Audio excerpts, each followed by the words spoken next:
Hello students, यहाँ पे हम लोग सेल्स को कवर करने वाले हैं।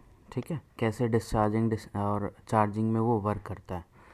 अब आपने केमिस्ट्री में पढ़ा होगा कि ये जो सेल होता है इसको एक गैल्वेनिक सेल जो हम लोग बोलते हैं। तो इधर जिंक रहता है, इधर कॉपर, ये मोस्ट कॉमन मतलब सेल है।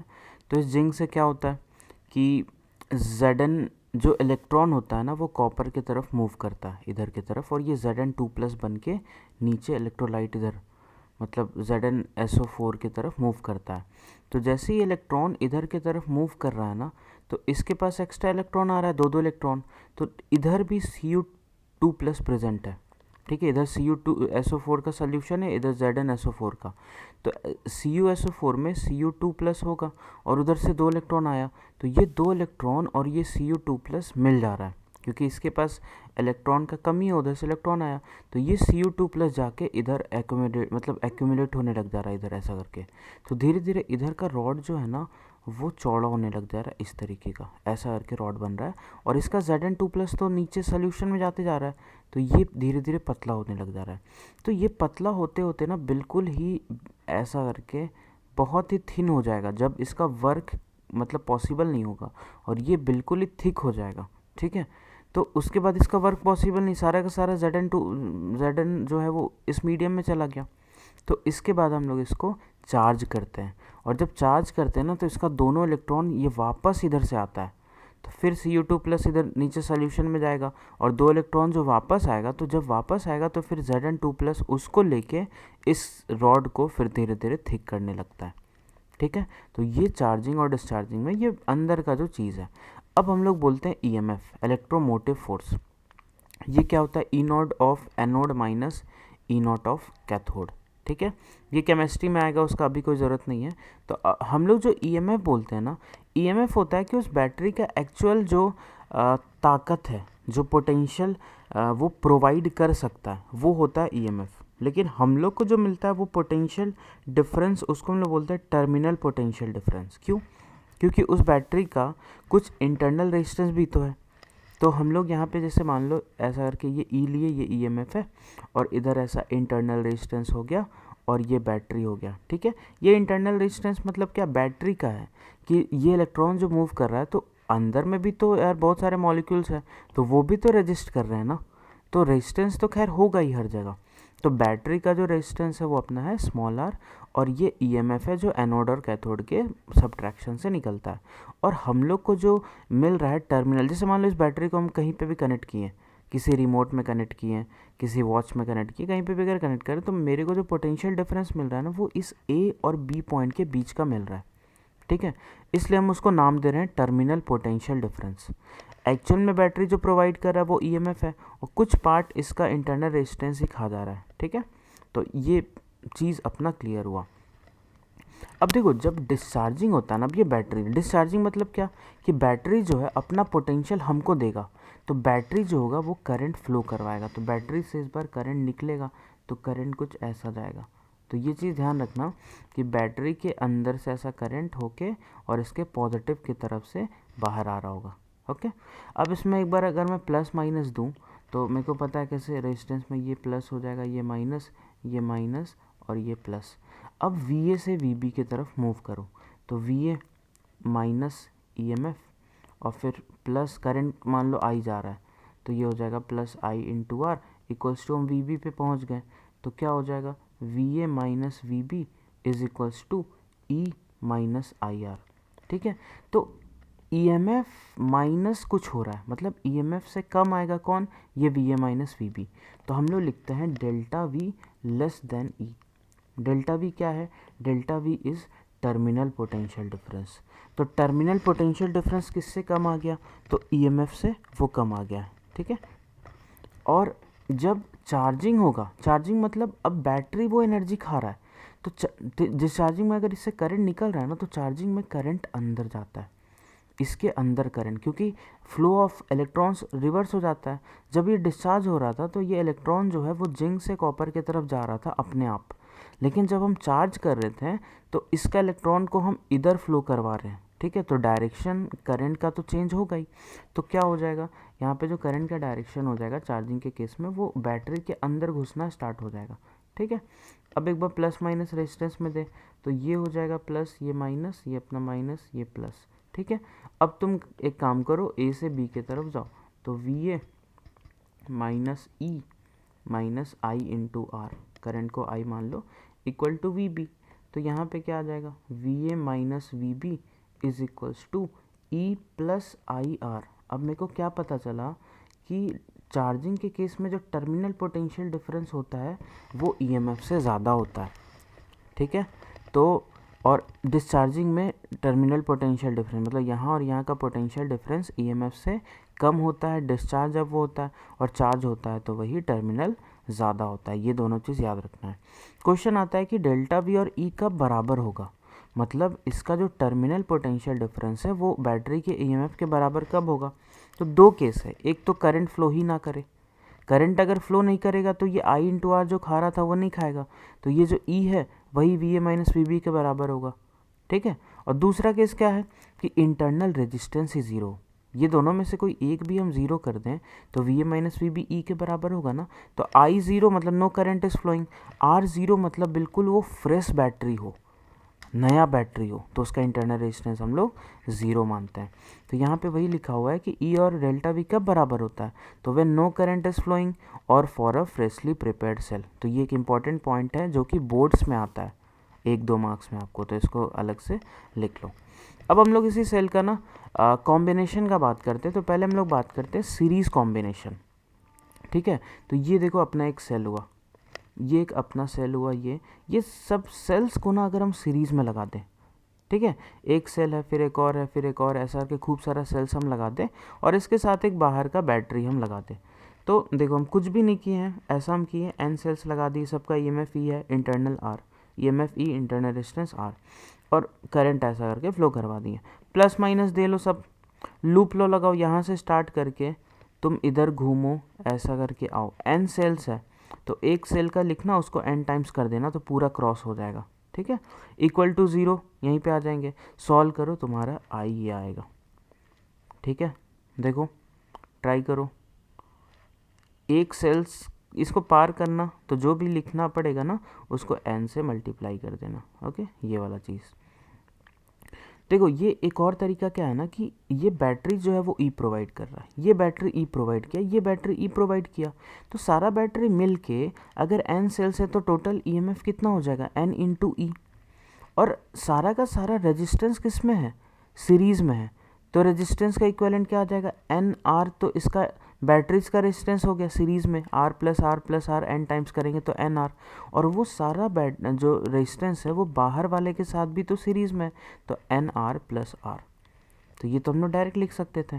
ठीक है, और अगर आर जो है वो बहुत ही बड़ा है स्मॉल आर से, मतलब एक्सटर्नल जो है वो इंटरनल से बहुत ज़्यादा बड़ा है, तो हम क्या लिख सकते हैं कि R will be very very greater than N are.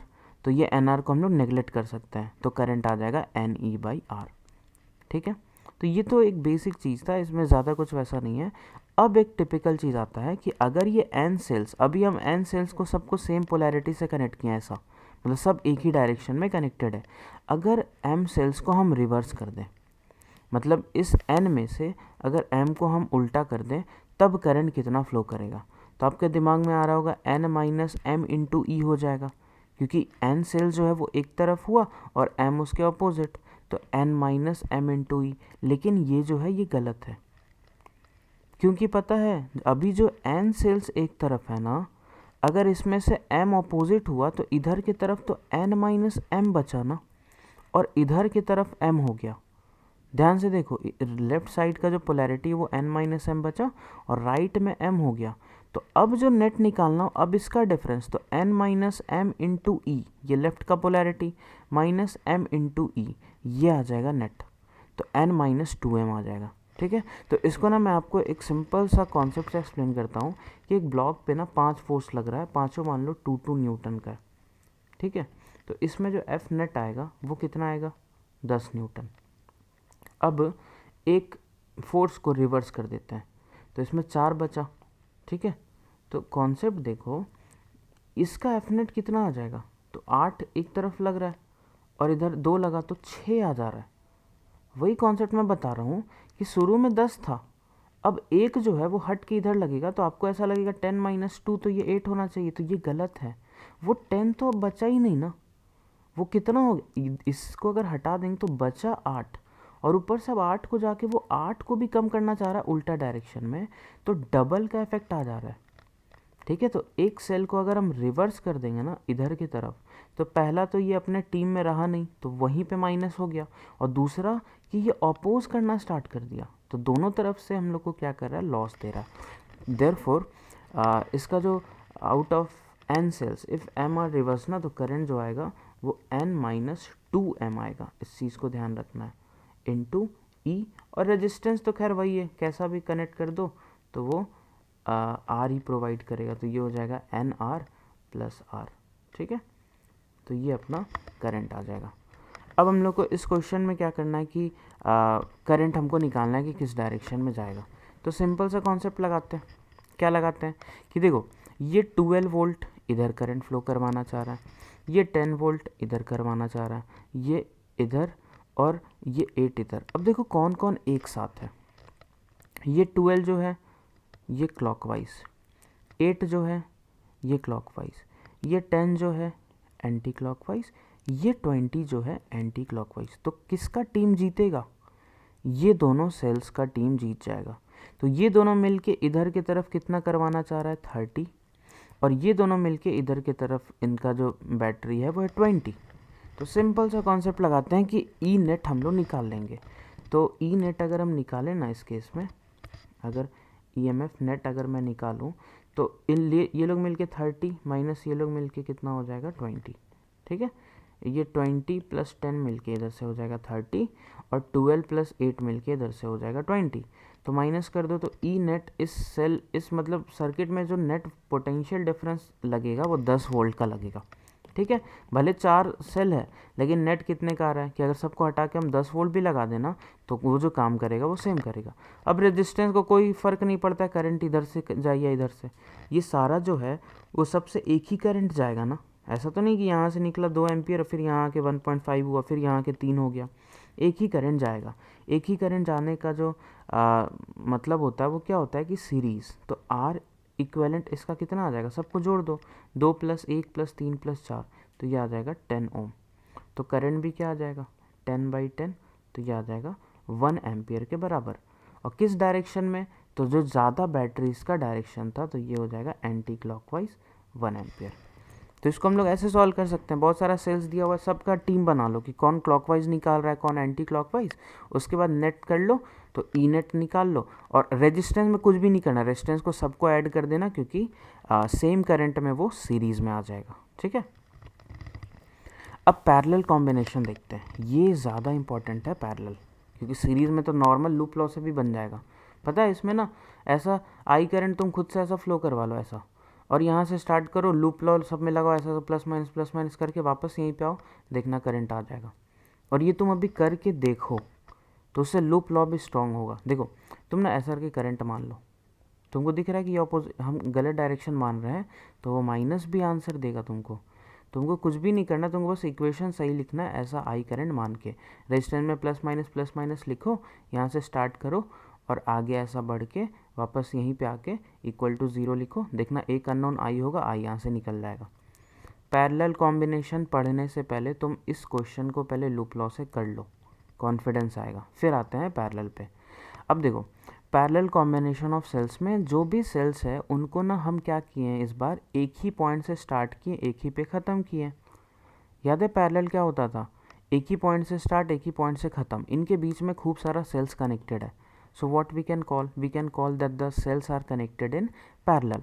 और यहाँ पे जो केस मैं ले रहा हूँ इसमें ई आर मतलब सबका बराबर ले रहा हूँ। तो मेरे पास यहाँ पे n सेल्स आइडेंटिकल है और वो एक एक्सटर्नल रेजिस्टेंस कैपिटल R से कनेक्टेड है। तो हमको क्या बताना है, हमको इसमें बताना है करंट, कि कितना करंट इसमें फ़्लो कर रहा होगा। अब ना इसमें एक चीज़ देखो कि ये पूरा सेल्स को ना अगर मैं एक इक्विवेलेंट बैटरी में कन्वर्ट करूँ, तो एक चीज़ तुमको ध्यान देना है ना कि पोटेंशियल जो है होगा ना, ये भी ई बना रहा है, ये भी ई बना रहा है, तो ये ई जो बना रहा है वो इसके बीच बना रहा है, ये भी इसके बीच बना रहा है, ये भी, तो पैरेलल में तो पोटेंशियल सेम ही रहता है। तो ये सब मिल के भी कुछ बड़ा काम नहीं किया, वो अगर एक भी रहता तो इसके आसपास ई ही बनता। तो सारा सेल्स अगर पैरेलल में है ई पोटेंशियल ईएमएफ का, तो इसका नेट भी ई ही आ जाएगा। क्यों? क्योंकि पैरेलल में है, पैरेलल में पोटेंशियल बराबर होता है, तो ये सब मिलके एक ईएमएफ का काम कर रहा है जो कि ई है। अब रेजिस्टेंस का सोचो, R R R R N resistance in parallel, उसका इक्विवेलेंट क्या आता है? आर बाई एन आता है, मैं बताया हूँ। तो ये आ जाएगा आर बाई एन। अब ये किससे कनेक्टेड है? तो ये कनेक्टेड है एक एक्सटर्नल रेजिस्टेंस कैपिटल आर से, ठीक है। तो ऐसा हो जाएगा। अब क्या तुम करंट बता सकते हो कितना फ्लो करेगा?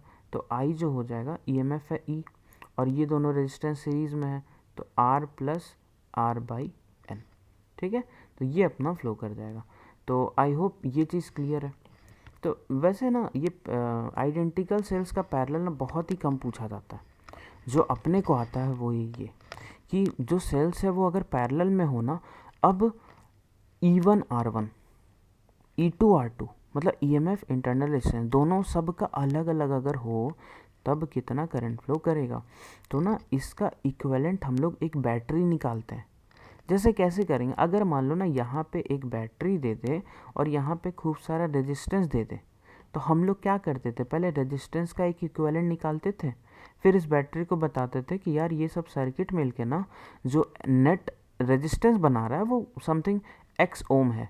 तो ये बैटरी बोलता था अच्छा एक्स ओम है, तो यहाँ से जो करंट निकलेगा वो V बाई एक्स निकलता था, ठीक है, जब रेजिस्टेंसेस पैरेलल में रहता था। यहाँ पे क्या है? सेल्स पैरेलल में है और रेजिस्टेंस यहाँ पे अकेला यहाँ बना हुआ है। तो हम लोग क्या करेंगे, ये सब सेल्स जो है इनका एक इक्विवेलेंट सेल निकालेंगे। तो इसको बता देंगे कि यार तुम इससे मत डरो, इन सब मिलके एक जो सेल है वो हम तुमको दे देते हैं, तो तुम उसके अकॉर्डिंग करंट अपना फ्लो कर जाएगा। तो ना जब ये सब को हटा के देखो, इसके और इसके बीच में सारा सेल्स कनेक्टेड है, तो इन सब को हटा के हम एक सेल कनेक्ट करेंगे ऐसा।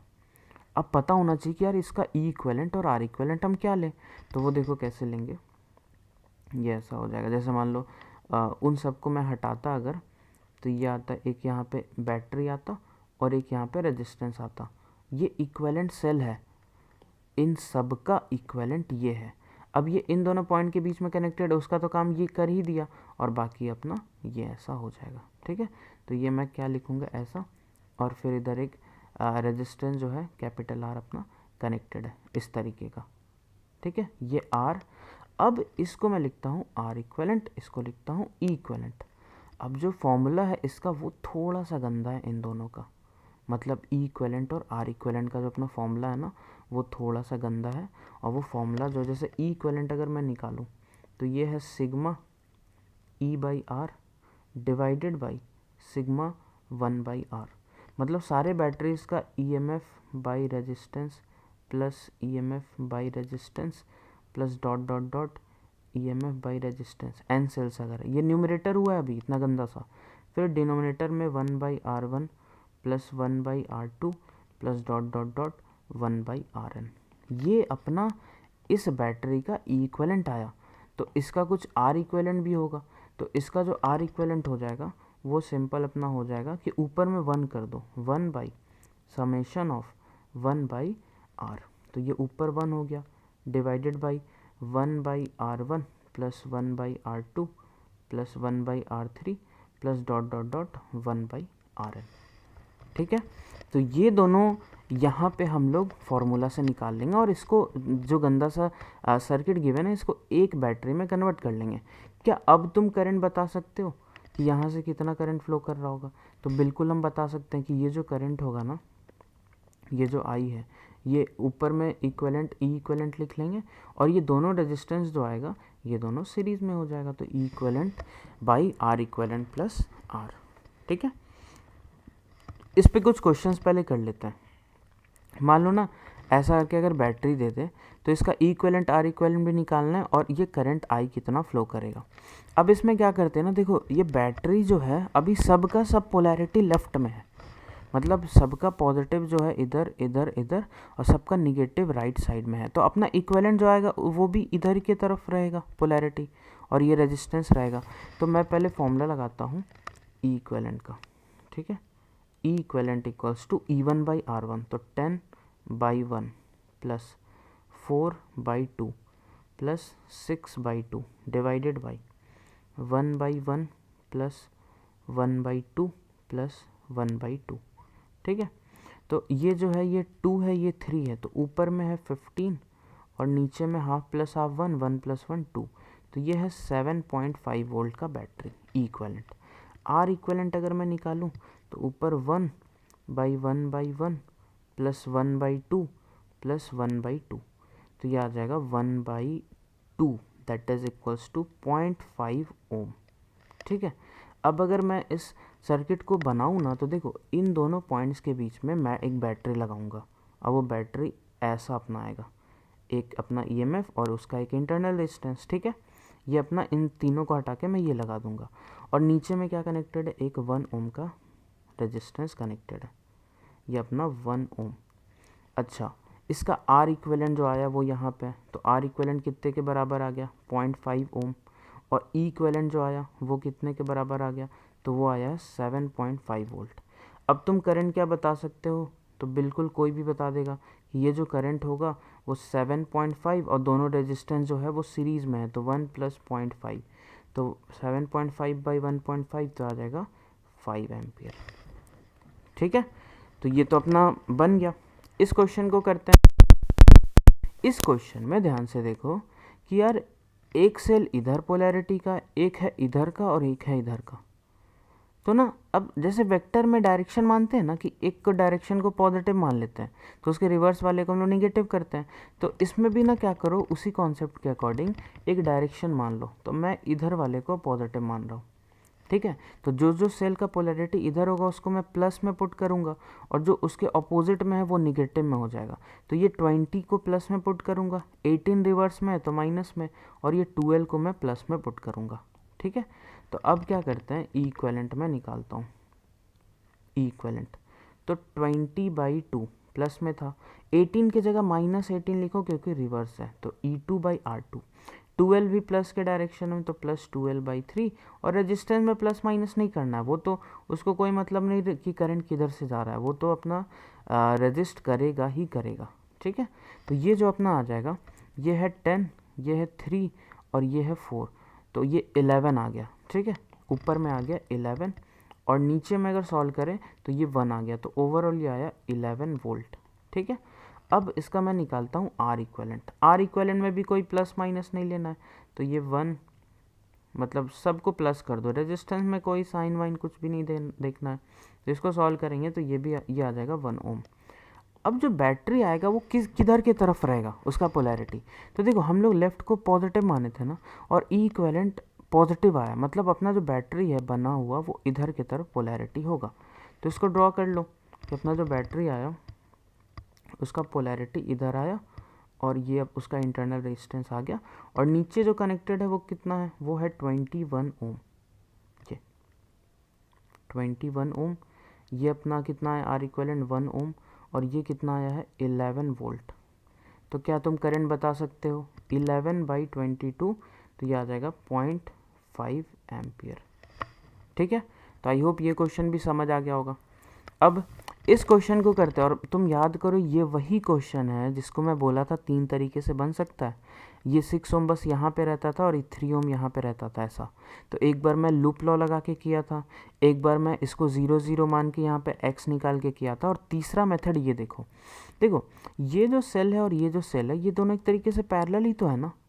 देखो इन दोनों को, ये वाला सेल और ये वाला सेल, ये दोनों इधर से कनेक्टेड है सेम पोटेंशियल, इधर से कनेक्टेड है सेम पोटेंशियल, तो इन दोनों सेल का मैं इक्विवेलेंट निकालता हूँ, और दोनों का पोलैरिटी ऊपर की तरफ है, तो अपने को दिक्कत भी नहीं होगा, तो इक्विवेलेंट हो जाएगा 30/6 प्लस 30/3 डिवाइडेड बाई 1/6 प्लस 1/3, तो ये आ जाएगा 5 प्लस 10, ये 15 आ जाएगा, और 1/6 प्लस 1/3 आ जाएगा हाफ, तो ये हो जाएगा 30 वोल्ट।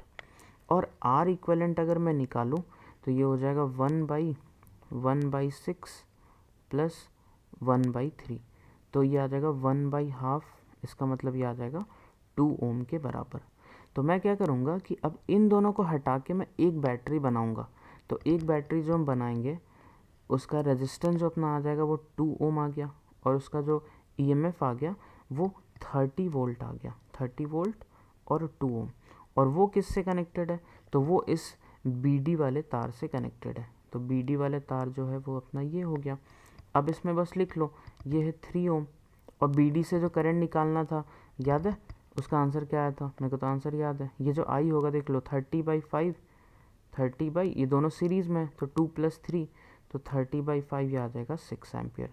तुम जाके चेक करो, इसका हम लोग सॉल्व किए हैं 6 एम्पियर उन दोनों मेथड से हम लोग निकाल चुके हैं, लूप लॉ और nodal analysis. And this is the third method कि उन दोनों सेल्स का इक्विवेलेंट निकाल के एक सेल बनाओ और फिर उससे सॉल्व कर लो। ठीक है, तो आई होप ये वाला पार्ट भी आपको क्लियर होगा। मिलते हैं कल के वीडियो में जिसमें हम लोग पढ़ेंगे पावर और हीट के बारे में। Okay, thank you.